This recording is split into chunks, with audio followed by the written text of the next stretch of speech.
in Genesis 6, the sons of God who take as wives the daughters of men, and then the Nephilim are mentioned there. And what does all that stuff mean? Not that we're getting into this, but let's get into it. But you're listening to Rhythms of Grace, a podcast of Grace Fellowship Church in McClenny, Florida, with pastors Nathaniel Simmons and Joel Griffiths. You can find out more about Grace Fellowship Church at www.gfcbaker.org.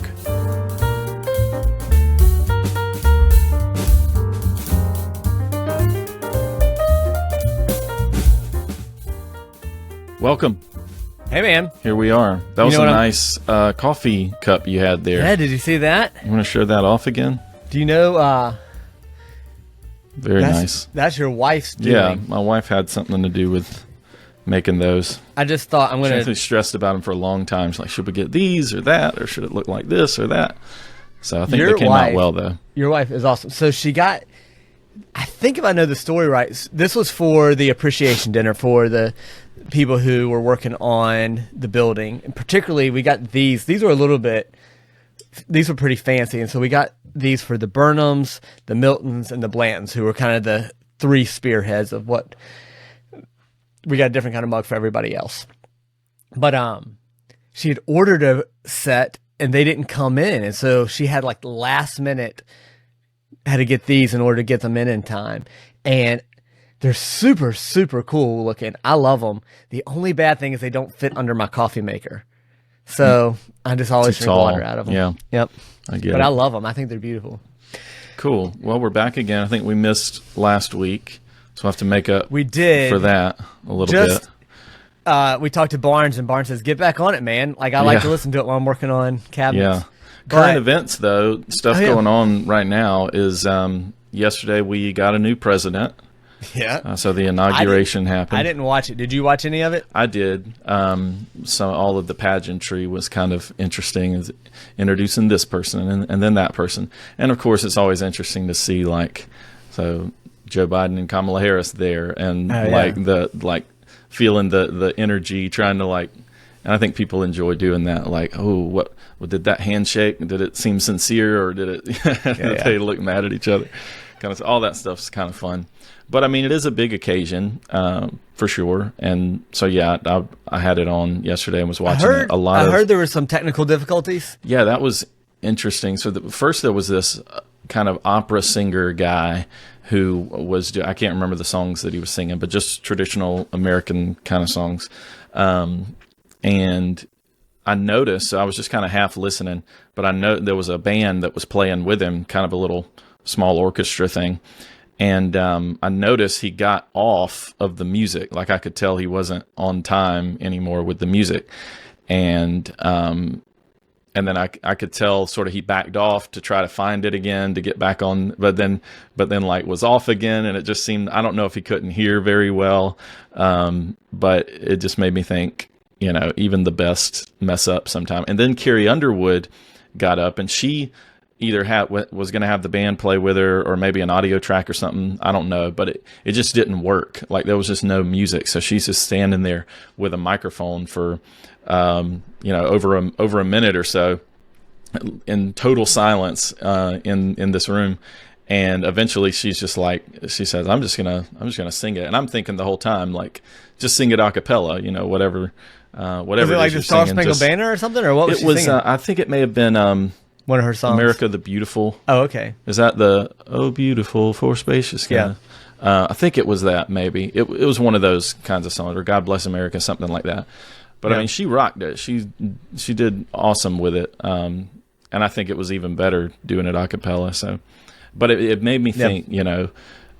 Churches often have sound issues and stuff like that happen. Even this week, we had something going on in the booth that kind of made us a few minutes late getting started. And it's just a reminder that doesn't matter how high up you go, how big the occasion is, there's always a chance that something like that's gonna go wrong. That's right. That's right. Makes you feel better. Mm-hmm. Makes you feel better. But it was good. It was a a good inauguration, I guess. Overall, I can't even think of another inauguration that I've watched, but I just happened to watch this one, and it gave me patriotic feelings. That's good. I saw Justin was writing too, and you were a part of that too, but just talking about the different people praying and things like that. And Franklin Graham prayed and did a good job. There was a Catholic dude that prayed. There was a Jewish guy that prayed, and they didn't all always reference Jesus, which is something that I'm kind of listening out for always with a prayer. But a couple of them did, which is good. Good.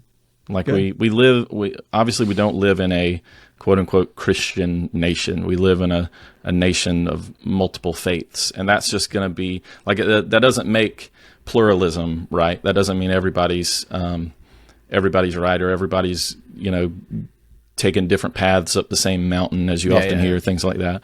But I think sometimes it's probably the reality that you're just going to have to expect to see represented in our culture sometimes as, including people of other faiths. And I went over, we had dinner at Johnny and Wanda Sue Rollerson's house, and they had Fox News kind of out in the room and listening on and off and hanging out.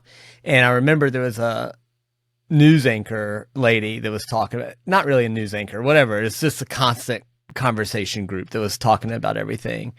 And she said, "We're a Christian nation." And then she's like, "Well, Christian or Jewish or Muslim, but we believe in one God." And it was like, but it's all the same. Right. And I'm like, well, it's not all the same exactly. Who was it that said that? I don't even know who she was. I'm sure I should know if I watched Fox News anymore, but we don't have cable, so I never watch it.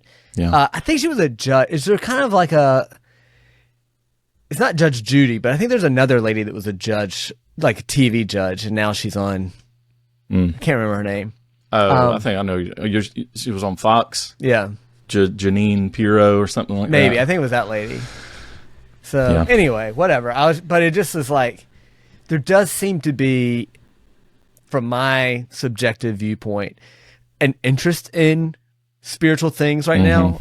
But I don't know that we're hitting the nail on the head yet. Yeah. Right. So we'll take what we can get, and we'll try to be faithful. Just keep inserting Jesus into the cultural conversation that goes on. It's not that we're, saying that Jesus is gets just a seat at the table with all these other faiths and gods or whatever. But we just want the truth to shine through in the light, or the light to shine through in the darkness. So just keep putting his name out there as much as we can. I think that's a really good way to say it.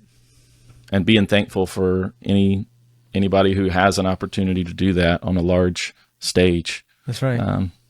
But anyway. That's right. All right. So this is our second week of Jude. For such a short book, it has taken forever to get through it, but it's just jam-packed with Bible references and a lot of work. Yeah, you had said something about wanting to try to do it in one sermon, and I was pretty skeptical about that from the from the start. Not that it couldn't be done, but you're going to have to cut out a lot of the stuff that I feel like you will not want to cut out. I think I got spoiled in 2 Samuel, where, we're doing a chapter and a half at a time sometimes because it's so long. Right, yeah. But Jude is not a narrative, and so it's actually a pretty hard book. I am loving it, but I have not found it. I have found it to be a lot of work to study it and to track down all the references and to study it. It's been rewarding work, but it is not an easy book. Yeah. So you started at verse 8. You went verses 8 through 13, I believe, and really the big focus this week was false teachers, or your title was Profile of a False Prophet. Yeah. So we're thinking about, what does a false prophet look like, at least for Jude in this context, and the teachers that he was referring to. What was their error, and what were they guilty of, and why does it matter? How does it instruct us? And so I just thought about it. I don't know if I ever explained where the term false prophet came from. That. There's these people who've crept in, and we saw that earlier. And why am I calling them false prophets now? Jeremiah 23. That's where Don Blanton read that. And the dreams, these were people that say, we dream dreams and we had this awesome dream. And then they make these prophecies based on it. And he's calling them false prophets. Yeah. But I think later on you see that they're in Balaam's error and Korah's rebellion. These are people who are speaking as if the Lord's, but that's where that came from. I just now dawned on me that I probably left that out.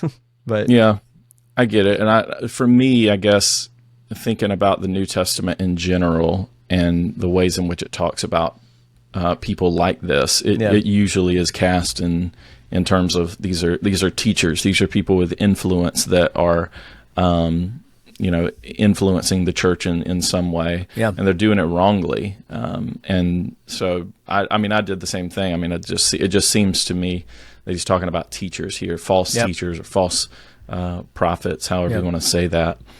But that seems legitimate to me. Yeah. But so you mentioned, so in verse 8, there are 3 things that they do, 4 in a way, but you kind of explained the relation of how this works. So, but the 3 things that they do are they defile the flesh, reject authority, and blaspheme the glorious ones. That's in verse 8. But really kind of introducing all of that and sort of undergirding all of that is this first thing he says, which is that they rely on their dreams. Yeah. What kind of, take me through the process. Did you kind of already have an idea of what that meant, or did studying kind of give you more of an idea of what that meant? How'd that go for you? So, well, I assumed that these people are saying in some way, God told me something, right? And so their dreams, and I read it actually super literally at first, that they were just saying, God sent me a dream and this gave me a way to tell when you they were whatever asleep at night, they had a dream and then based it on that. It was through a commentary that says, hey, this is probably connected to Jeremiah 23, which is where we read that. And that's where he is criticizing people for saying, I dream dreams. Let me see if I can find that. Jeremiah 23. 23, verse 25. I've heard what the prophets have said, who prophesy lies in my names, saying, I have dreamed, I have dreamed.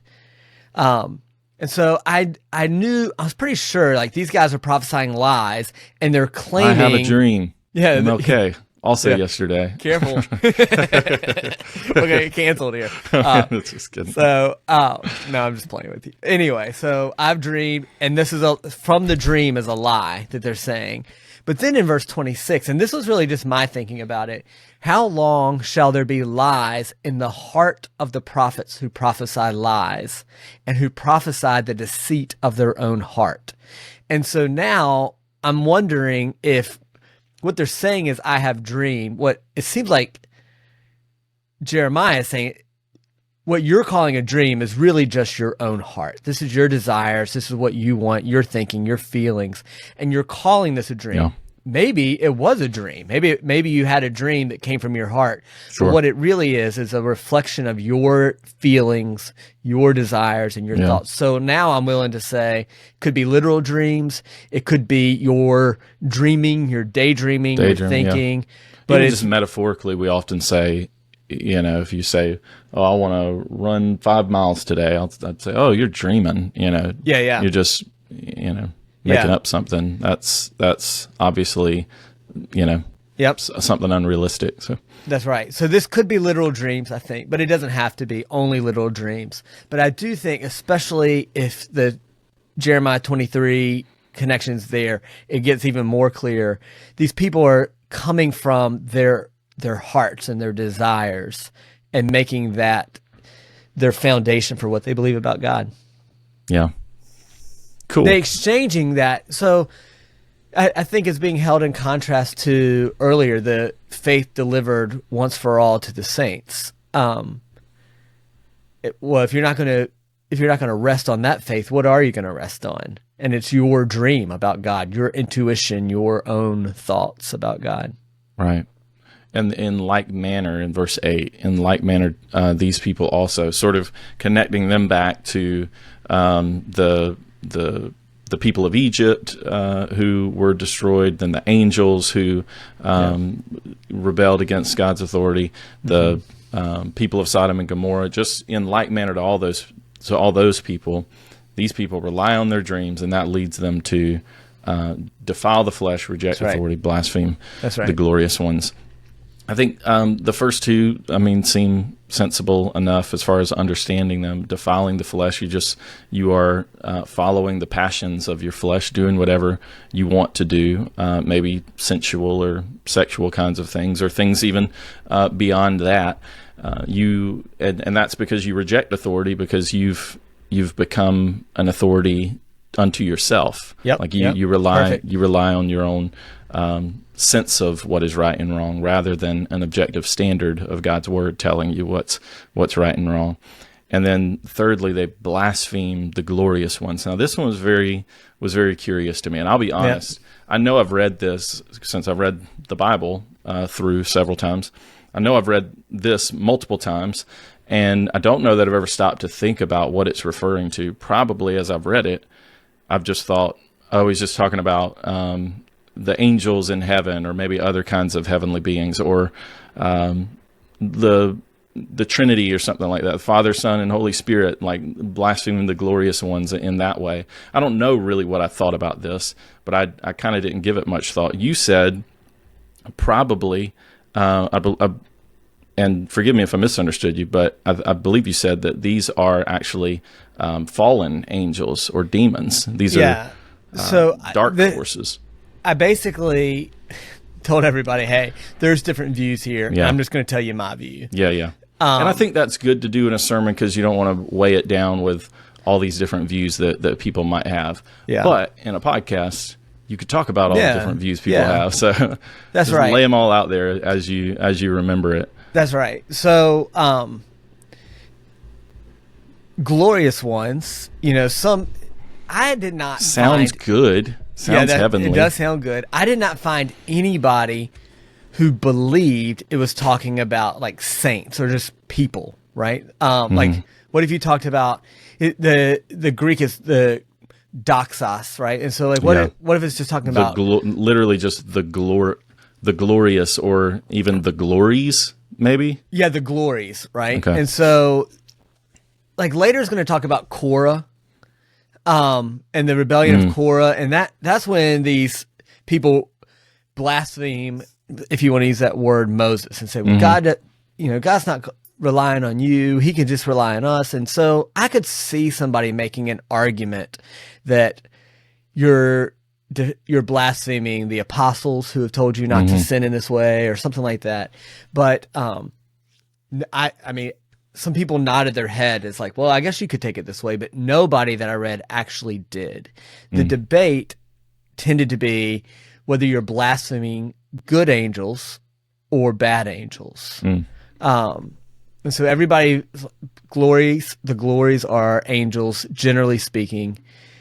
And then whether good or bad is the discussion. So now, to say you blaspheme them, number one, to call them glorious, but also to say you blaspheme them, that word blaspheme would seem to imply, you usually only talk about blaspheming God or the Holy Spirit or somebody like that. It seems strange to, and you made mention of this in your message, but it seems strange to say that about demons. Like, we could actually blaspheme demons. For sure. It's like it's not what you would expect. The people who think it's good angels, that's a little bit easier, because like you can slander a good person. Can you slander a bad person? And I think that's where that comes from. Blaspheme is like a slanderous accusation. And so the people who think good angels think, well, these angels, sometimes the Bible is talking about having been delivered by angels. And so they're basically saying it is by rejecting the word. Yeah, by rejecting the word of God, you're saying that what the angels have brought from God is unreliable. And so that's one view of it. The problem with that view to me is the example, the explanation that comes in verses 9 and 10, right? So there's a good angel. Which has its own questions to answer. Yeah, it has its own angel. It has its own questions. There's a good angel, Michael, who won't blaspheme the devil. Yeah.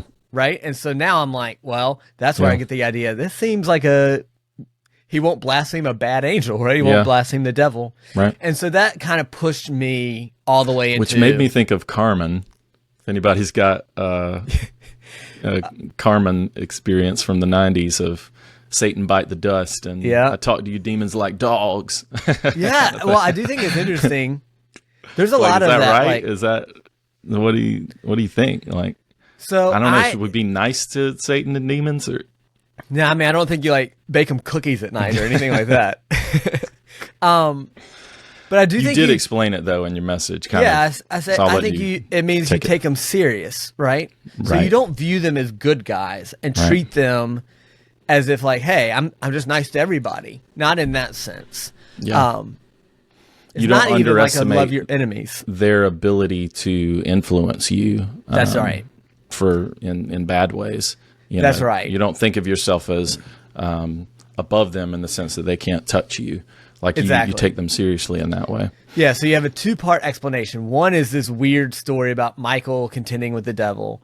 And what Michael does is basically he doesn't accuse the devil of something. He puts that in God's hands, right? And so I told you all a little bit of the backstory, possibly from this book called Assumption of Moses. That's what some early church fathers believe. We don't even have that book anymore. It's just lost. So there's all you can really do is speculate based on old references that say this is what it was. But I mean, we don't know.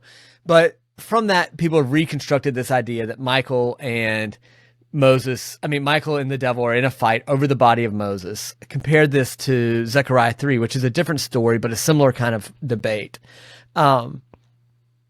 And basically, Michael says, you know what? This is God's deal. God's going to handle this one. And so he sort of understands his limitations there, and he puts it into the hands of God. And so in this sense, he took the devil's rebuke with a kind of, or the devil's charges with a kind of seriousness, and he invoked the power of God to respond, right? Yeah. And so that's basically, I think something like that is in view here. And the point is just that Michael did not view the devil as a trifle, right? It's not as a, who cares if the devil's out there? I'm an archangel after all. I can destroy him. Or even, I think the devil, just my views, I think the devil was an archangel as well, who's thrown into heaven. So like they're peers in some sense, right? And the peer calls God in for action. And so his point is like, you should call God. If you're that far below Michael, how much more seriously should you take demonic threat?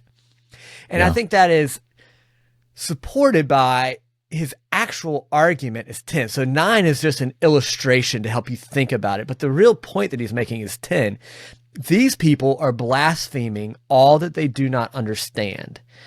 So what does that mean? He says, well, they don't understand the significance of the demonic threat that is around them. And so they're acting as if there is no threat. And because of that, they're going to be destroyed. At the end, they're like unreasoning animals. They understand instinctively, this is something weird, this is something bad, but because they don't get it, they dismiss it. It's like, well, that's too hard for me. I'm just going to act like there's nothing there. It's no big deal. And then they walk into destruction. They walk into a really dangerous situation. And I gave in the sermon a possible scenario that could be happening. And this is just a possibility. Like the Bible, Jude doesn't tell us what's going on here. But there is something that I think could be similar that's happening in 1 Corinthians, where Paul has people in Corinth that are wanting to go to these pagan temples and eat meat, right? So they want to go to the pagan temples. They're worshiping false gods, but they're like, false gods are false. They're not real. So let me go eat meat. And Paul essentially says, you know what? Like, they're just fake. They're not real gods. But behind every temple is demonic powers that is seeking to affect the hearts of people and take them away. And when you play in darkness and just say, well, they're not all real, you are putting yourself at the risk of demonic influence. And you need to, instead of hanging out and partying in the house of a demon, you need to run away and get out of there. Have you looked into at all the relation between, I can't remember if you've said this in any of your sermons, but the relation between Jude and 2 Peter? Yeah, I mean, it's really, really similar, isn't it? But I haven't spent a lot of time. I think I preached on Second Peter back when we were at Rayford Road. Jude almost seems like a concise version, a footnotes version of Second Peter, which is interesting. I mean, one of the things that raises a question for me, and this, I'm doing so much speculation here, but did they sort of write their letters together to two different churches? But who copied who? Yeah. I mean, some people are always like, well, one person's dependent on the other person. And I'm always like, well, maybe they're just friends. They're like, hey, I'm going to write this. Oh, yeah, I'm going to write something just like that. Maybe they knew the same Jesus. That's right. And each other. Yeah. Right? They were just friends. But anyway, you have the whole Balaam thing. But does Jude talk about, I mean, does Second Peter talk about?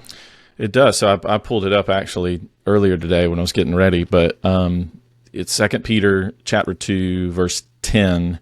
He says, bold and willful, they do not tremble as they blaspheme the glorious ones, whereas angels, though greater in might and power, do not pronounce a blasphemous judgment against them before the Lord. So he doesn't go into the specifics of the stuff about Moses and Michael and all that and the devil, but that seems very consistent with what you've said there. Yeah. You know? Yeah, and like, these like irrational animals, it's so interesting. Like Peter goes on to use just some of the same creatures of instinct, some of that same language that Jude uses.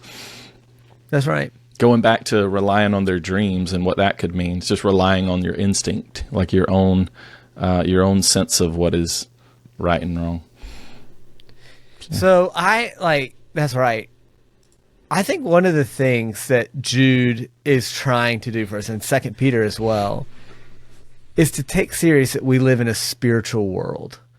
And I think this is hard for modern people. This is one of those books that I think you could expect.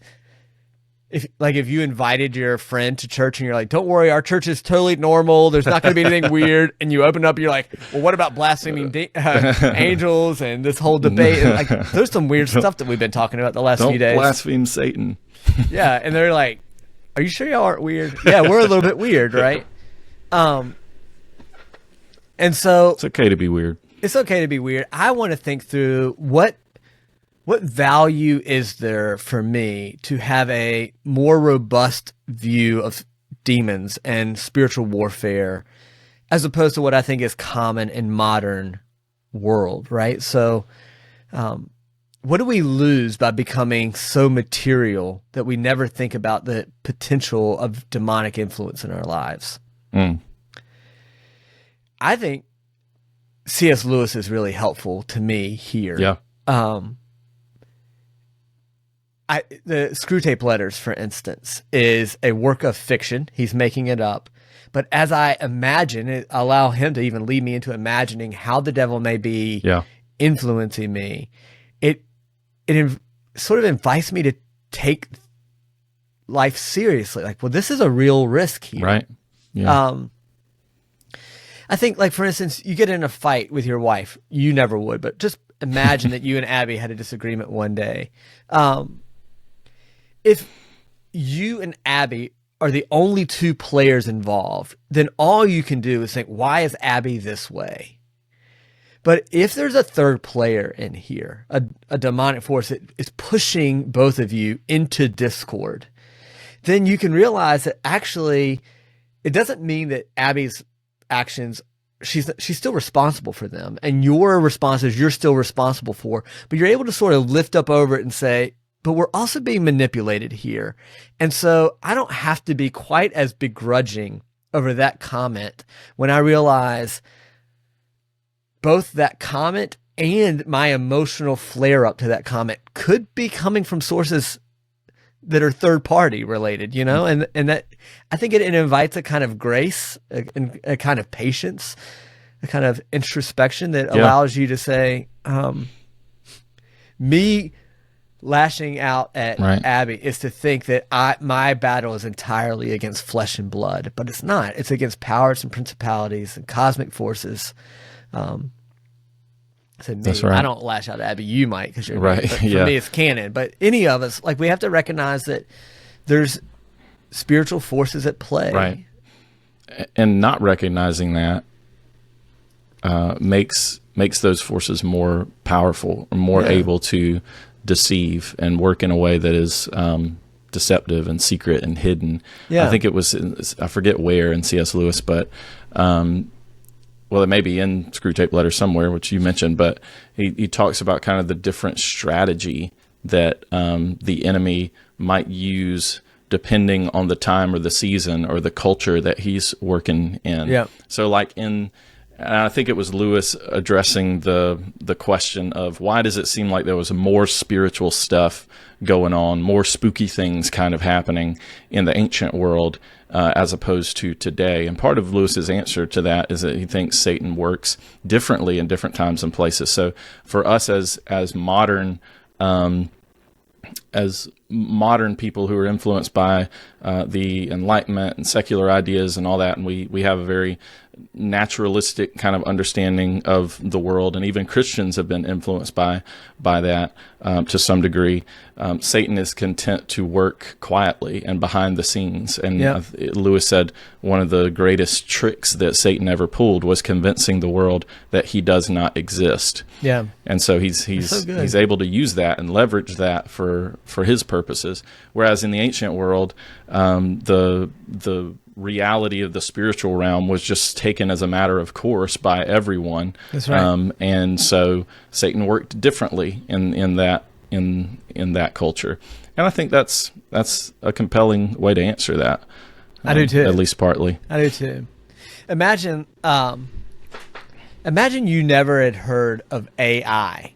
And you didn't know that we can use AI to make a picture or even a video and to doctor somebody's voice. If I showed you a video of somebody doing something and you had never heard of AI, you would just assume, well, this must be proof positive. Mm-hmm. But because you now know that AI exists, it at least raises the question, could this be doctored? Mm-hmm. And as long as you rule out the possibility of spiritual warfare in your life, you're going to assume that the only cause for anything in your life, the only cause for their bad attitude and for my bad attitude and for everything going on in my life is purely how bad they are or how bad I am. And I think by throwing in, without removing my responsibility to respond, but adding in the recognition that there is a liar he's a roaring lion who's seeking whom he may devour, and he's lying and he's deceiving and he's accusing and he's doing all of these things. I think it gives me at least the potential to stand my ground and say, I'm not going to respond to this in the way I might have if I didn't believe, right? So, right. Anyway, I think that's the value of a lot of what Jude is doing for us is and so specifically here, I do think it's clear that what he is saying is that there is some level of sexual immorality. And that's one of the reasons I'm leaning toward this theory in my head that there may be pagan worship, because temples were known to have temple prostitutes and things like that. There's a lot of sexual immorality in there. And I think he's saying, listen, it's not just that you're going to go and do a sin, which is bad enough.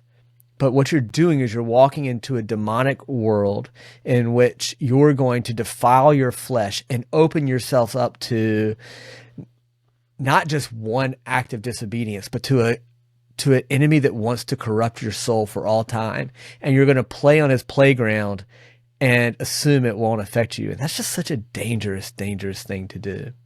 And for that, it's really easy for me to then apply it to much more modern circumstances. Well, I'm not talking about whether you're going to a pagan temple, but I am talking about what books you read, what movies you watch, what friends you pick. All of these actually end out applying in an almost one-for-one way, that if I walk in the way of the ungodly or stand in the path of sinners or sit in the seat of the scornful in any field, I should expect that to have an effect on my soul. Mm-hmm. That's good. Yep. So it keeps going in verse 11, talks about more Old Testament references, right? For they walked, woe to them, for they walked in the way of Cain and abandoned themselves for the sake of gain to Balaam's error and perished in Korah's rebellion. So Those are all kinds of things that he just expects his readers to know about. I went really fast here because I was running out of time, and I ran out of time and just kept going anyway. But man, it's just tons of Bible that he's throwing out, isn't it? Mm-hmm. Yeah, it's the air that he breathes. It is. The way of Cain. There's something kind of interesting there. There is a little debate there. I didn't even bring it up in this sermon, but I'll just throw it out to you and see what you think. There are several different ways that people are asking, in what sense are these people like Cain? Mm-hmm. One is just that Cain sinned, right? And they're sinners. Cain murdered his brother. There's no indication that they murdered their brother, but maybe in some way the sin of Cain was connected. And so the way I described it briefly was the way it was described in a commentary by a guy named Green, last name Green, in the Tyndale series. And he has said, essentially, Cain and Abel are asked to make sacrifices by God, and he presumes God has told them how to make sacrifices in a way that resembled how he made a sacrifice for Adam and Eve. So Adam and Eve, they sin, God kills an animal. And so there's a sort of presumption that they know how to sacrifice because it's already been demonstrated to them by God, and they're supposed to follow it in this way. And Cain decides, well, but I'm more of a farmer guy, so I think I'm going to do it in a different way. And so he takes it upon himself to be spiritual on his own terms, right? And that by doing that, he is essentially relying on his dreams. He's saying, I have the right to define my own spiritual walk. So there's some reading in between the lines, but that's the way he defined it. And that's sort of the stance I took there in the sermon. And it's when God rejected his worship that he goes into full-on rebellion against God and kills his brother and runs and all of that.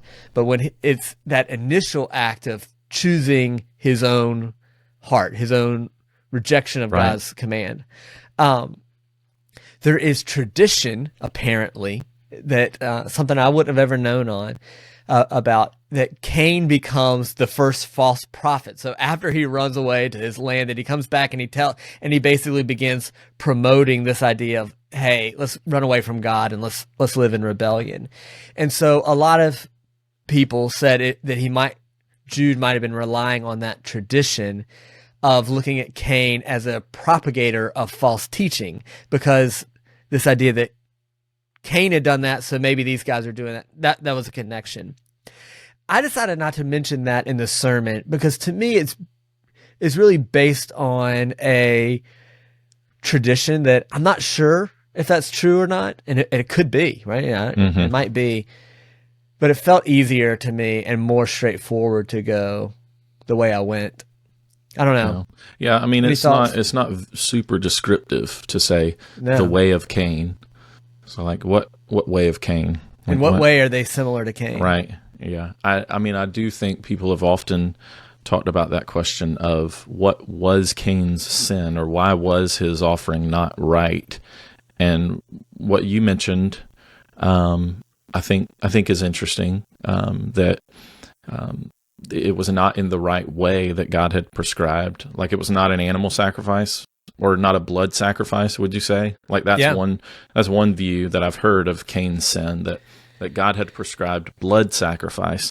But there's a presumption there because he hasn't said it explicitly, though. Yeah. But the fact that they're doing it does raise the question of where did that come from for them? How did they know to do this? That's which I find interesting. I think ultimately we'd have to say that God taught them to do it.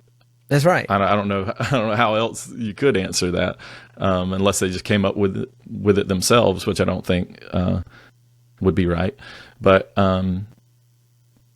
anyway, or that Cain's heart was wrong in it, or the view that his offering was not the best that he had. Like, there may be an indication kind of in the way you read the text of Genesis that how Abel's offering was of the fat portions. It kind of goes out of his way to talk about the quality and the value of Abel's offering, whereas it doesn't do that for Cain's.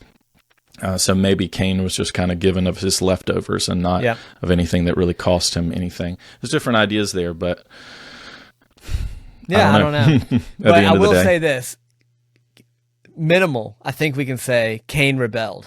Yeah. And he views them, and Cain is judged for his rebellion. And I Mhm. think we can ask questions of, are there more tight parallels here? But minimally speaking, he's saying you have rebelled against the Lord and you're going to be punished for it. That's right. And then he ties that in also to this idea of Balaam's error. They made Another the same. hard story. Yeah. Right? So the story of Balaam is Numbers, where was that? Numbers, is it 22 through 24, something like that? Maybe I should look it up. We're not always super well prepared, Yeah. which is okay. Yeah, starting in 22.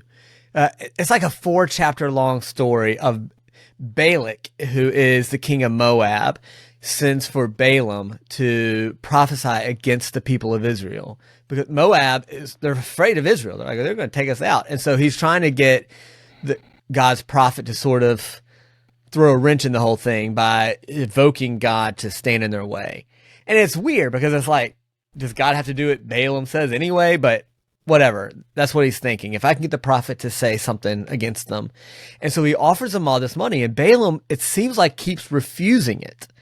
But then eventually he's like, well, whatever, I'll just go do it.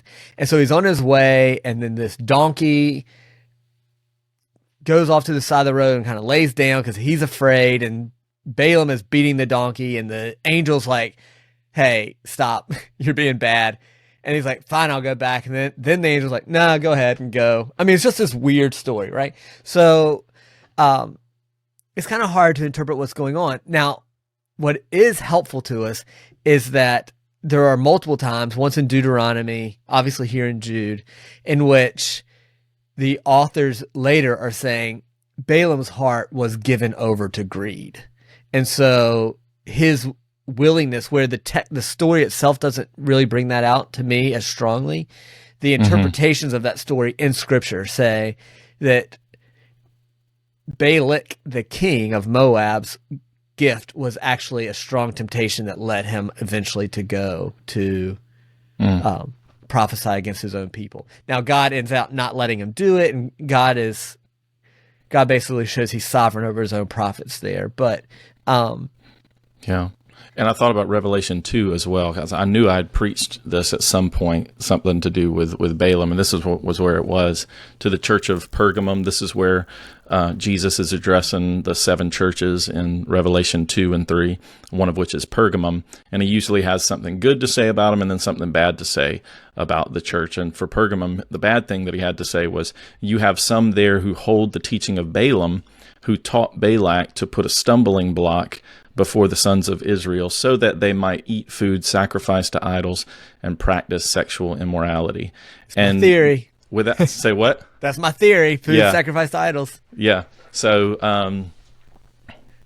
yeah, it's like you said, it's not something that comes out explicitly from the story. I think right after Balaam kind of leaves the scene, you do have Israel like drifting off and falling away into sexual immorality. So I think maybe that's where it's kind of reading between the lines a little bit. You do. It's like Like at Balaam the must end have been of involved 24, in that. I think it is. Like there is this Baal worship that happens. The people of Israel get there, and it's sexually immoral. I mean, like chapter 25, when Phinehas, the son of Eleazar, son of Aaron the priest, saw it, he rose, he left the congregation, he took a spear in hand, he went after the man of Israel, and he pierced the man, the woman, through her belly. Well, I waited too late, but they're basically sexually immorally worshiping Baal, which is the Israel lived in Shittim, which you have to be very careful pronouncing that one. The people began to whore with the daughters of Moab, right? So basically, there's sexual immorality going on there, and they're eating and they're drinking, and this is all connected to Balaam's prophecy there, and it's like the end of that story, and it has something to do with how Balaam prophesied, and the people's response is sexual immorality with these Moabite people. It's a weird story. It's some of the Bible sometimes just tells you the story and it doesn't fully interpret it for you, and then it goes and it interprets itself later on. That's what we call the rule of faith. That the Bible is the best interpreter of the Bible, and you allow the Bible's interpretation of itself to inform your own interpretation. Yeah, that's wise. So for sure. And then right. the Korah's rebellion. Yeah, Korah's was rebellion. The next one. Somebody who didn't like Moses. That's number 16. Korah is a son of eventually Levi, if you go on up far enough. So he's a Levite. He's within the priestly line. And he's kind of like, hey, this is silly. We're the priests here. We ought to be able to be the ones representing God, not Moses. And he gets a handful of other guys, and it's like, let's tell Moses to take a seat, and we'll take charge here. He says, we're every bit as holy as you are. You think you're the only holy person here. Why don't we get to lead? And Moses at first is like, oh, man, this is bad. And they're like, no, it's not bad. You need to, y'all, let's just go talk to God about it. So they go talk to God, and then offer sacrifices, and then each goes back to their own tent. And as soon as they all get back there, or not as soon as they get back there, but when they get back there, God opens up the ground and he swallows Korah and everybody around them and all their wives and houses and tents and all that stuff, and they're gone. And everybody after that's like, oh, we should follow Moses and not Korah, basically, because he's not here anymore. Yeah. And so again, I think, like, what are these people doing? They're like, hey, don't worry about the Bible, which by this time, even in 2 Peter, you have the recognition that the apostles are writing scripture, because he's talking about some people are ignoring or twisting Paul's words like they do the rest of scripture. Mm-hmm. So you're denying the teaching of the Old Testament. You're denying the teaching of the New Testament that had already been written in order for you to say my sexual immorality, possibly eating meat at temples or whatever it is that I'm doing is okay. And he says, the same God who destroyed Korah for rebelling against Moses is going to destroy you for rebelling against his word and the apostles who are at that time writing the word of God. So, and the woes, woe to him. You can think of all the 7 woes to the Pharisees. It's a way of expressing God will judge you. He judged Cain. He judged Balaam and the people of Israel who responded that way. And he judged Korah. And he's going to judge you because you're a false prophet. And that's not okay. Yeah. And he keeps going. He's got, what is it, 6 different descriptions still to refer to these false prophets with. I'll just go through them, and really any that you want to spend time on, we can. But these are hidden reefs at your love feasts, as they feast with you without fear. Shepherds feeding themselves, waterless clouds swept along by winds, fruitless trees in late autumn, twice dead, uprooted, wild waves of the sea casting up the foam of their own shame, and wandering stars for whom the gloom of utter darkness has been reserved forever. And I counted them on my fingers as I went, just to make sure there was 6. And there are indeed 6. Amen. It wouldn't have been the first time I made an error, but I'm glad that it didn't happen this time. I counted correctly. Yeah.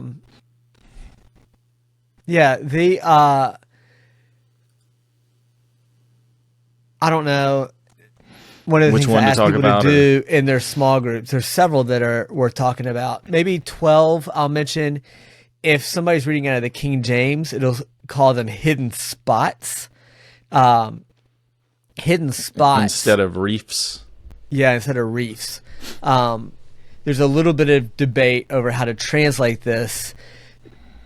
If I remember correctly, I should look it up right now, but I won't right now. But Peter does use the word for spot or blemish, which is very similar to the word for reef. And so here the word for reef is used. And some people are wanting to know, well, maybe it was a mistranslation. Maybe we should be more consistent to what's going on in 2 Peter. And so that's why there's a little bit of debate over, are they blemishes at your love feast? Or are they hidden reefs? I think that the word reef is used. And so I think I just trust that we have the actual right word here. Also, I think reef makes sense because all of these illustrations seem to be connected with some sort of nature theme. Reefs and shepherds and clouds and trees and waves and stars. There's something in nature that he's drawing on each time to help illustrate the issue. So that's why I went with this. The question is, what are hidden reefs? And that would just make sense to anybody who's been on a boat for much time, that sometimes the water looks safe to go on, but what's under the water is very, very dangerous to your boat. And he's saying these people look safe, but they're really not safe. They are a threat to, and specifically to your church. Love feasts, which I think is hysterical that he uses that word. I don't know why it's so funny to me, but it's essentially communion. I think that they were having the whole feast, they were getting together to eat, and communion, I believe, was part of this meal that they shared together. But it is supposed to be a mark of the unity of the church when they share communion. And he's saying they shouldn't be a part of this. We just were in 2 Peter. What did he call that in 2 Peter? Did he call it love feast there too? Don't recall. Don't remember seeing it. It is. They are blots and blemishes, reveling in the deceptions while they feast with you. Yeah, so it Chapter 2, verse 13. So it doesn't say, like, he doesn't give it a proper title for the feast, right? He just calls it feast. But anyway, like, so basically, I'd like to hear what you think, but I think he's saying when you go to church and you eat the Lord's Supper together and you have this feast, you think you're eating with your brothers and sisters in Christ. But really, what you're, in this case, to mix the metaphors, you have wolves in sheep clothing that are eating with you, and they should be afraid to do that. They should be feasting with fear. Like, this should be, the 1 Corinthians 11 warning that to examine yourselves, because there are some who have gone sick and died because they've eaten in an unworthy manner. They should view themselves as disqualified from considering themselves a part of this body and feasting with this body because of their departure from the faith delivered once for all to the saints. But they don't view it that way, and so they're there with you, and it is not only a risk to their soul to allow them to eat with you, it is a risk to the church, because the hidden reefs are a danger to the boats. They're not a danger to the reefs. It's a danger to the boats that are sailing around them. And so the church needs to be warned about them. The church needs to steer away from them, because these people who are at your church are a danger to your soul. Any thoughts on that? Yeah. I mean, I think it fits fine with communion. It fits well with understanding it as communion. So I don't really have any pushback against that. I do think that a lot of times when the New Testament talks about Christians eating together, or in this case feasting together, some people do make the assumption sometimes that it's the Lord's Supper that's being talked about, and sometimes I'm not always clear. I'm not always sure that's abundantly clear, but I mean, I don't have an issue with reading it that way. I think it fits very well, reading it that way. Yeah, I'm trying to remember now. So I went through a few like different. In the Acts, it talks about them breaking bread together, stuff like that. I think it says they did that daily. I'm just kind of going off memory, but some have suggested that's them celebrating the Lord's Supper. I don't know for sure, but it could be.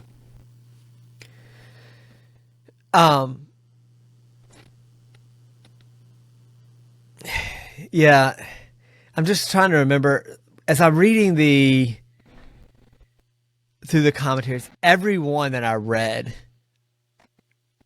was on the same page there, and so I didn't really explore different options. I have Tyndale open in front of me here, and it's like there's nothing to suggest that the love feast was a separate kind of meal from the Lord's Supper, and it seems more probable that there are two different names for the same occasion. And then he quotes I. Howard Marshall, The Last Supper. Well, he doesn't quote; he just footnotes to it. Same thing from when I used Tom Schreiner's commentary. And so I will say I didn't read anybody who thought, hey, this is probably different. But I'm I have to admit, I didn't explore, because I didn't do that. I didn't even explore. Well, if anybody who says this is totally different than the Lord's Supper, why do they think that's different? Aren't there some? I feel like I've heard of a church tradition that does a love feast like every so often, and that's what they call it, and it is separate from the Lord's Supper to them. I don't know who that would have been or how well I'm remembering it, but I don't know. I'm just throwing that out there. To me, it seems like this idea that you should have fear to eat at the love feast suggested there's something similar going on to what Paul says in 1 Corinthians 11, that to eat the Lord's Supper in an unworthy manner is to eat and drink judgment upon yourself. That they see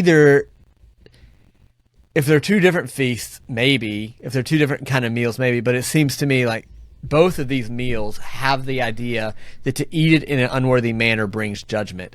And I just don't see any reason to suggest, they had two separate meals to reckon that showed the unity of the church, and to eat it in an unworthy manner should have made them afraid. I guess it's just easier for me to view them as the same. That's fine. I'm not going to quibble with it. Shepherds feeding themselves is, just the imagery of they should be feeding the sheep. That's what a shepherd is for. Should be taking care of them, but they really only care about taking care of themselves, feeding themselves. And so they're what Jesus called hired hands. They don't actually care about the sheep. Yeah, that's right. That's exactly right.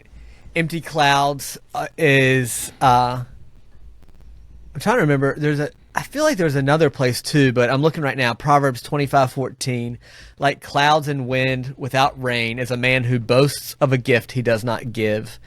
And I think that it's beginning to develop this theme of emptiness, that there is, Solomon uses the word vanity, everything being, there's nothing. Yeah.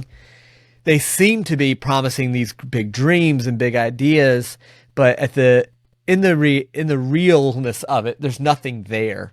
And I think I wrote in my sermon manuscript, but I don't think I said it, that to me it's like offering a Hallmark card at a funeral. Like all I have is warm wishes, or hey man, thinking of you, but there's nothing there of substance. And as they distance themselves from the truth of God's word to whispering sweet nothings into your ear, essentially, which is more romantic than I mean it to sound, they become waterless clouds.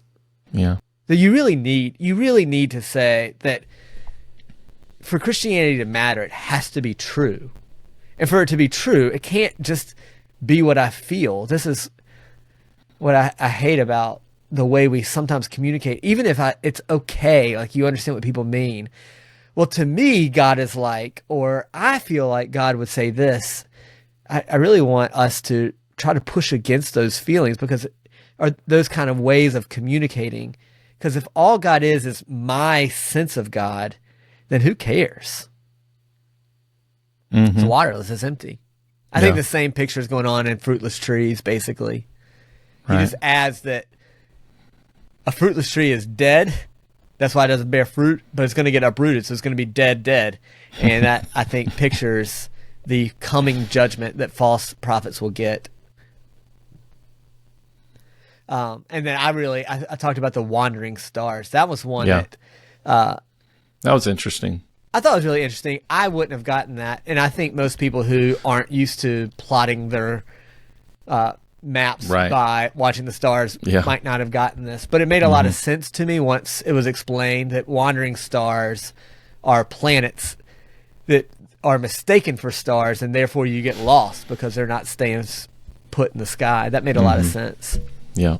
And it's a cool analogy. I actually think it's a really cool analogy for a false prophet, because they look like a star. Right.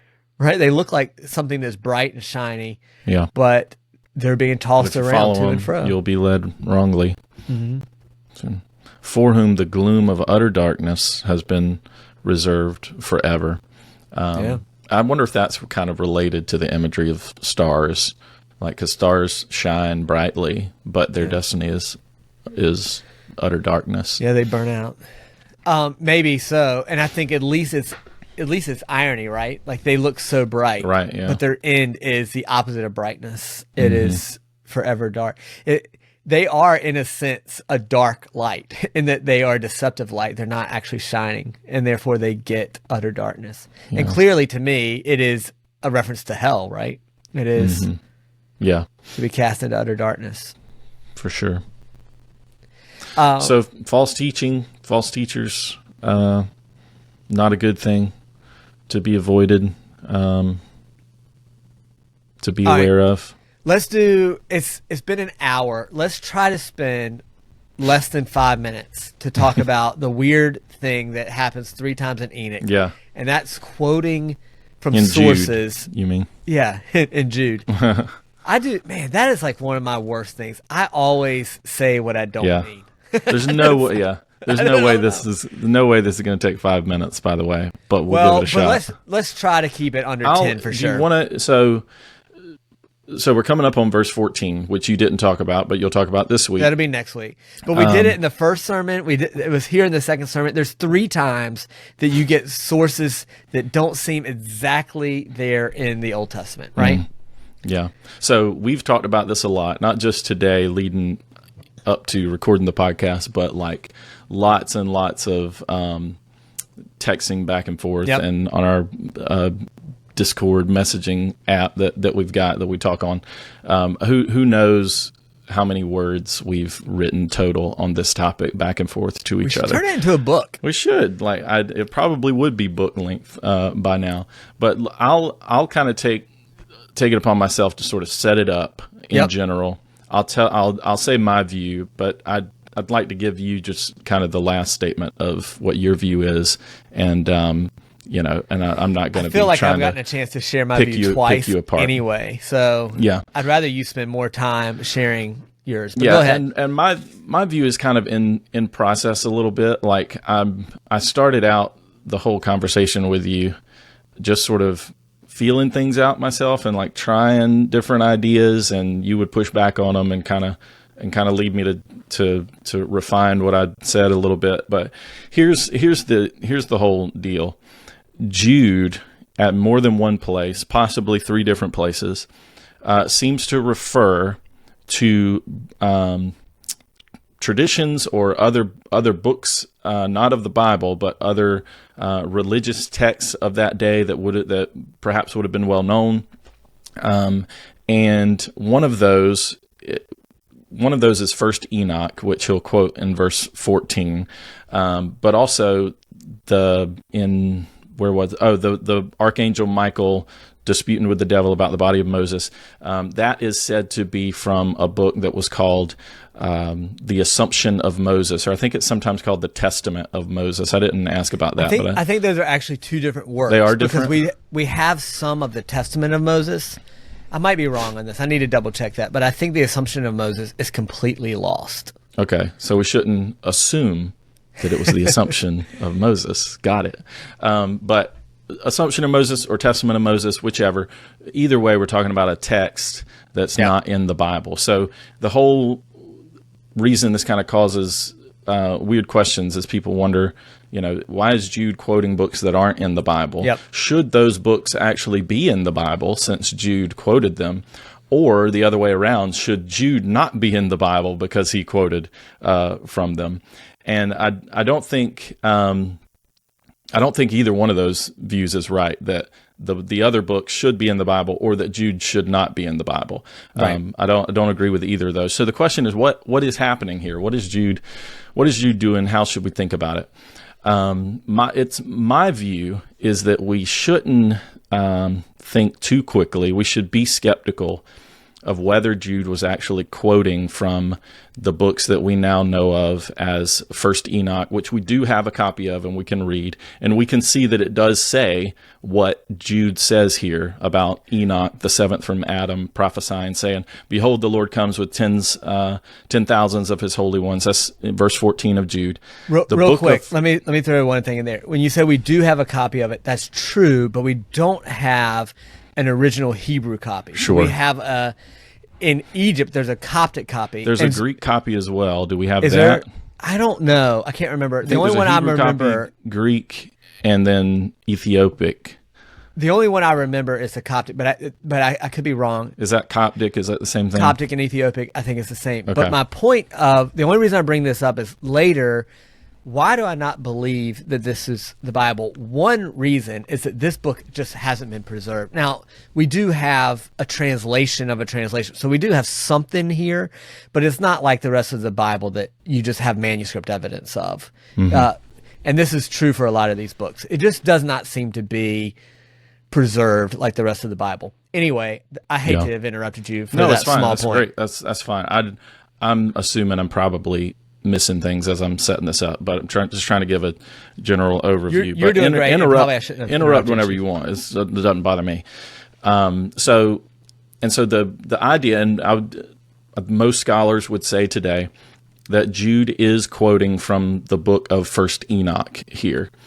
If you go back a little farther, so I've read like Calvin's commentaries and some older conservative commentaries. They generally take the view that that we should be skeptical about whether Jude is quoting First Enoch, and instead be happy to see it as just a tradition that has been passed down through the years, whether that's orally or written in some way. Who knows what the actual source is that Jude got this from? It could, I mean, Jesus himself could have said something about this or established the truth of what Enoch prophesied here, and that could be what Jude's source is here. I don't know. But the reason I take that view is that I do worry that some people would get the idea that they should then go to the book of First Enoch to get kind of some bonus material for their Bible study, and may put too much weight on that book, because I do think if you read that book, and anybody's welcome to go do it, you can find it on the internet. You'll read things, many of which are true, I'm sure. And I haven't read the whole thing, but I've just read excerpts. But then you'll see a lot of things that are, I mean, frankly, just really, really weird. And I would call them fanciful, just about different stories in the Old Testament and the whole Nephilim idea from Genesis 6. And I get that there's a lot of conversation to be had there too, but he seems to say at one point that those giants were thousands of feet tall, and it just seems like really tall tales. No pun intended. A little bit intended. A little bit intended, but but so as I read First Enoch, I think, wow, this is weird. There is a section at the very beginning that talks about the prophecy that Enoch made, and it has a line in it that is almost exactly what Jude says here. And so just looking at it from that angle, it is very easy to make that connection that Jude got this from First Enoch. I'm just not convinced that he did, and I think probably the writer of First Enoch, whoever that may have been, was drawing on a well-known tradition that Jude also could have been drawing on. And that doesn't mean that Jude is relying on or depending on First Enoch. And so I would caution people about going to First Enoch to kind of learn what else Jude may have believed or agreed with. So that's where I come down. I would say the same thing about the Assumption of Moses part from verse 9, which we don't have that one. We don't have that text preserved, so it doesn't present kind of the same difficulty, I guess. But I mean, I would say a similar thing about that probably this is a well-known tradition that was established as true, and ultimately I would say I believe that it's true because Jude says that it is, and he's writing under the inspiration of the Holy Spirit. So it's not that it's based on some other text, but it's just Jude knows that it's true. And again, what his ultimate source is and what he's depending on or relying on, I don't know. But I'm happy to just leave it there and say let's take Jude for what he said, and believe that Enoch really did say these things, and Jude knew that some way or another, and under the inspiration of the Holy Spirit, he's recording that prophecy of Enoch. So that's where I come down. My basic view is we don't know where Jude got this from. Be careful about going to other writings outside the Bible to make that connection or to find out more stuff that Jude might have believed, because I don't think that's warranted. That's my view. Good. Correct it. Okay. A couple of things real quick is Apocrypha is the Jewish Apocrypha is the phrase that I've been using to describe these books. And it's immediately a confusing phrase because the Catholic Apocrypha is a set collection of, I think, about 10 books that they consider to be part of the Bible. Now, Protestants don't, but they were written in between, during that 400 years of silence, in between the Old Testament and New Testament. And Catholics have held that as to be part of their Bible. And so Catholics try to hold a difference between the Apocrypha and Jewish apocryphal works. So just if you're getting confused about this, First Enoch and Assumption of Moses would not be part of the Apocrypha in Catholic terminology, but it would be apocryphal works that were written during that same time period. They would make the distinction because Catholics view First Enoch, for instance, and some of these other books as what they call pseudepigrapha, which means false writer, right? So somebody is claiming to be Enoch, but it wasn't really Enoch, and so we don't know who wrote it, but they just used Enoch as a pen name. And so anyway, they do not consider, Catholics don't consider First Enoch to be part of the Bible. Protestants don't consider First Enoch. Nobody considers First Enoch to be part of the Bible. I heard that there was one cult somewhere that did, but nobody in mainstream Christianity, even broadly speaking, they don't. So one thing that we're totally on board with, Joel and I both agreeing, is that no matter what you do with First Enoch or the Assumption of Moses, it's just not the Bible. Right? So it doesn't have the same authority, same power. You shouldn't read it and think, well, First Enoch, verse 1, chapter 1, verse 3 says this, and therefore we know that God has said this. It's not the same. Yeah. That's an established thing. Even in our statement of faith, Joe and I met with Wade and Karina last night going through our essential statement of belief. And the first claim that we make is that the Bible, the 66 books of the Bible, Old and New Testaments, are the inspired, inerrant, infallible Word of God, and they are completely sufficient for the Christian life. And so there are no other books than these 66 books, no Book of Mormon, no Book of Enoch, no book of anything else that is Bible. And so that's a stake in the ground. We won't depart from that. You have to know that's the case.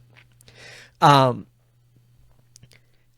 think, and this is another place where this is hard, I think that not every one of the books of the Apocrypha are the same. And so basically it refers in my mind to a collection of writings that arose sometime in between the end of the Old Testament and the beginning of the New, maybe even while the New Testament was working itself out. They're being written, and it's part of a literary tradition of books that are just being passed around and were commonly known during that time frame.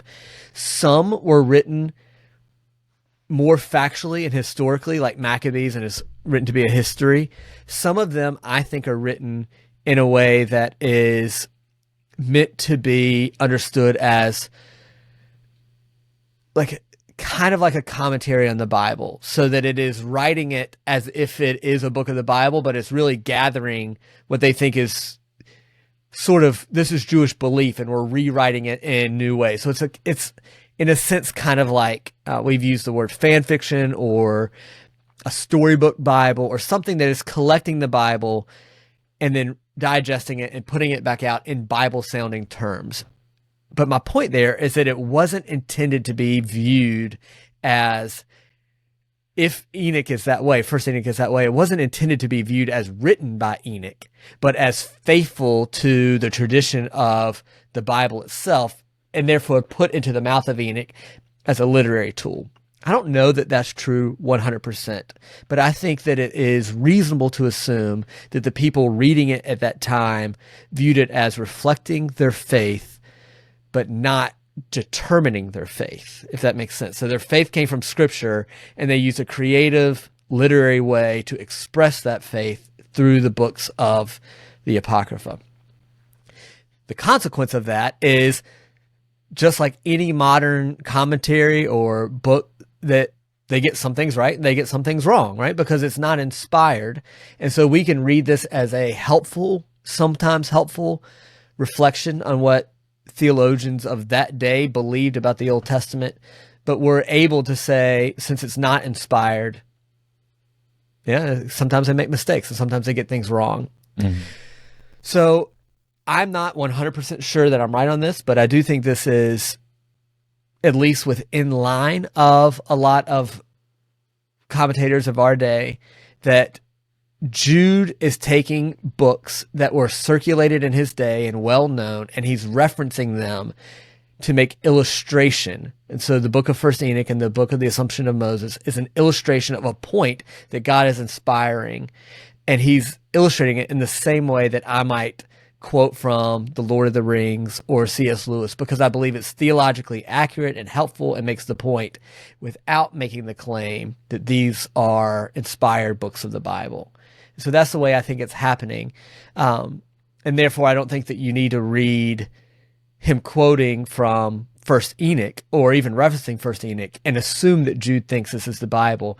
But I assume that he did have access to the book, and that's why there's so much similarity there. So that's the basic way I understand them. So as I understand it, the difference is just how, between you and me, is how likely is it that Jude was aware of and had access to the written work of First Enoch that we have today versus some tradition that was outside of both of those sources, Jude and First Enoch, that was more theologically accurate and maybe less available to us today. Mm-hmm. Yeah. But I think where Joel and I are agreed is that Jude is not Jude is the Bible. Enoch and the Assumption of Moses all messed up, man. See, I do that all the time. This is what happens. That's right. I'm just kidding. That's just what happens with my brain. I do that all the time. Now, I will add one more thing, is that regardless of how much is right in First Enoch, this kind of gets me back to something we said earlier. Early Jewish people just believed that angels and demons were real and that the devil was real and that there was this cosmic war. And so one of the things that I like about the books, not that I've read them all extensively, is I do think they sort of, regardless of how accurate they are, whether it's just Jude or those books, is they push me out of this idea that this world is all material. It's what I can see and experience and feel in my own head is all that there is. I really do believe that we have pulled the blinders over our own eyes and that there is a real devil and real demons who are attacking. They hate the Lord and they hate his anointed, and therefore they hate his church. And so I believe that it is good for us to assume that there is more going on spiritually than we often feel intuitively. No, I agree with that. And just to kind of spell out where this whole conversation ultimately started, it was we were having a debate, as we've had before, about another topic, which I've already mentioned a couple of times, but in Genesis 6, the sons of God, who take as wives the daughters of men, and then the Nephilim are mentioned there. And what does all that stuff mean? There's a couple of different views that Christians take on that, and not that we're getting into this, but let's get into it. But only in less than 5 minutes. So give a summary of it, just a summary. So one view is that the sons of God, and probably I would be willing to say the predominant view is the one you take, which is that the sons of God there are angelic beings who come down and have relations with human women that and have children with them, right? Don't they have children with them? Yep. In your view, and do you view the Nephilim as their children? Yeah, but not exclusively, but yeah. Okay. So Nephilim, I think, means giants, but I think their children are giants. But then I think that the term continues to be used for giant people, not just.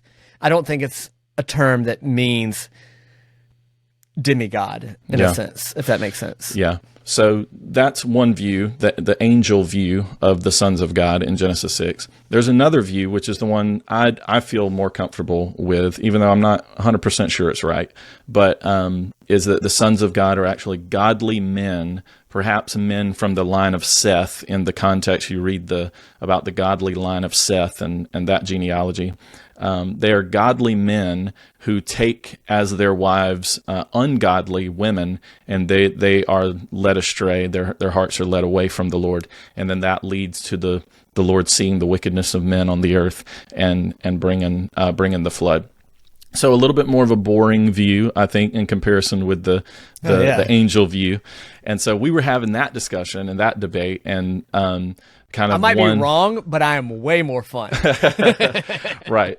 So we were having that talk, and you said something to the effect, I won't quote you, but you said something to the effect, as I remember it, like Jude refers to the angels who fell, and he's alluding to First Enoch there. And if you read First Enoch, it clearly has the angel view of that passage and impregnating women. Yeah. That's part of the text of First Enoch for sure. And so you made the argument that Jude would have been in basic agreement probably with First Enoch on that level in taking the angel view of that passage. And that's where I was like, wait. No, who cares about First Enoch? I don't care about First Enoch. Right. And so that sort of pushed me on the trajectory that I was on throughout that debate. I still feel the way I said I feel, but like that's what led us here. So yeah. I actually just think it's interesting and fun, and I think everybody should believe that angels had sex with women and God judged them. I'm just joking. I don't think you have to believe that. It is the fun view, though. The reality is that there are some things in the Bible that are not spelled out with crystal clarity, and getting off of this subject, we mentioned it earlier. What exactly was it that made Cain's sacrifice sin? And we both sort of admit, like, well, it's clear that it was. And there's a couple different ways to think about it. Was it the condition of his heart? Well, certainly in some ways.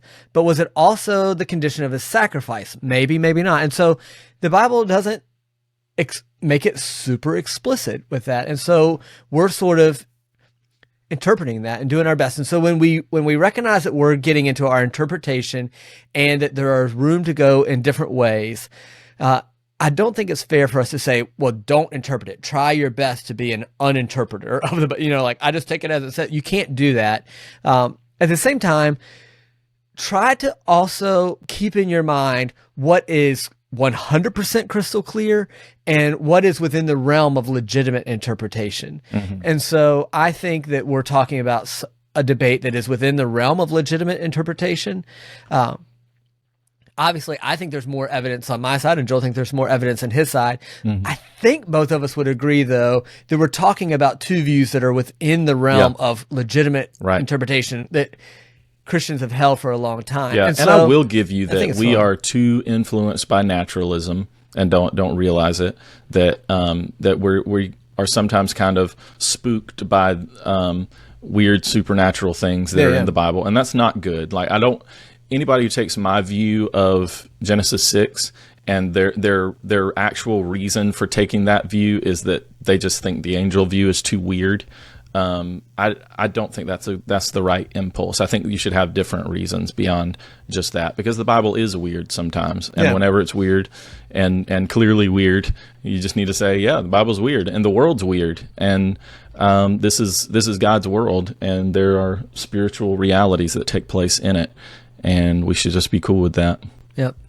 So I agree with that. Good. All right, we'll go read. Second Peter? Enoch. Go read 2 Peter 2:4 and decide that it's all connected to Noah's judgment, and then everybody will be on my party team. I'm joking with you. I think this kind of stuff is fun. I'll end with this, that I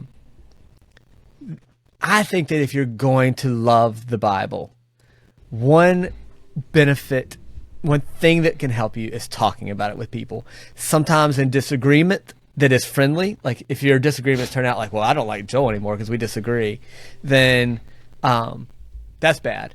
But if there's never a question that you have that you're willing to push around, I feel like that for the average person, the Bible's going to grow boring. If you feel like I could have flannel graphed the whole thing in 3rd grade and understood it perfectly, and I've never had another question ever since then, I just find the Bible to be perfectly easy, then I feel like it's probably because you haven't taken any time to dive in, that it is both simple to understand in its core message, and there is tons of stuff to stretch your mind and invoke your imagination, to wrestle with questions of interpretation, imagination, what is going to happen, what is the return of Christ going to look like, what was the battles of the angels like, what was this like? And if you don't have some sort of imagination that I think you can do with friends, the likelihood of you finding the Bible fun goes way down.